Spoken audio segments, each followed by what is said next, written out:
ये पंचायती राज चुनावों का पोस्टपोन के बारे में आगे बात की गई है कि इसको आने वाले समय में जैसे ही डिजास्टर और सड़कें ठीक होती है पंचायती राज चुनाव को हम करवाएंगे। ये मैं आपको कहना चाहता हूँ और भारतीय जनता पार्टी को ध्यान रखना चाहिए कि पंचायती राज चुनाव जरूर होंगे, इसमें कोई दो राय नहीं है।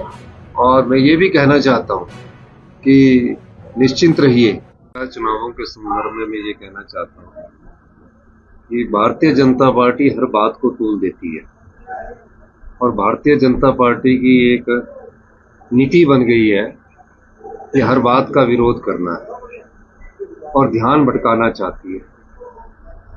जब 2023 में आपदा आई थी उस समय भारतीय जनता पार्टी कह रही थी कि विधानसभा का सेशन करवाओ।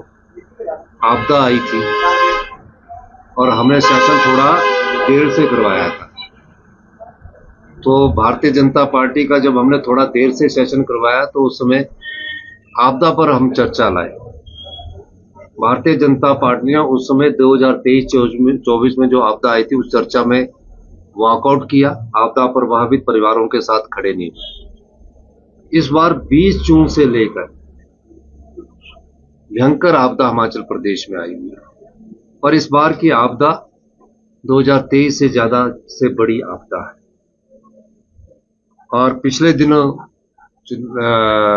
गुबारवी में एक बस दुर्घटना हुई, लैंडस्लाइड्स हुआ और सभी डिप्टी कमिश्नर से बातचीत करने के बाद उन्होंने कहा कि अभी हम पंचायतों की सड़कों को जोड़ने में सफल नहीं हुए हैं।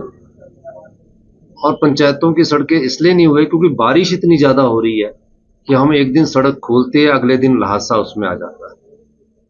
तो डिजास्टर एक्ट पूरे प्रदेश में था, वो पंचायती राज चुनावों के माध्यम से उनके कार्यप्रणाली पर फर्क पड़ रहा था।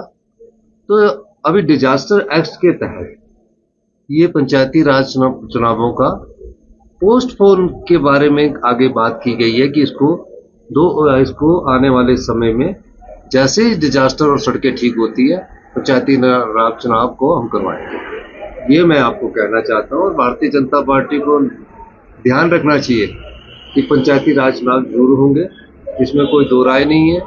और मैं ये भी कहना चाहता हूँ कि निश्चिंत रहिए। इसकी 23 जनवरी तक चुनाव हो सकते हैं, लास्ट डेट 23 जनवरी तक।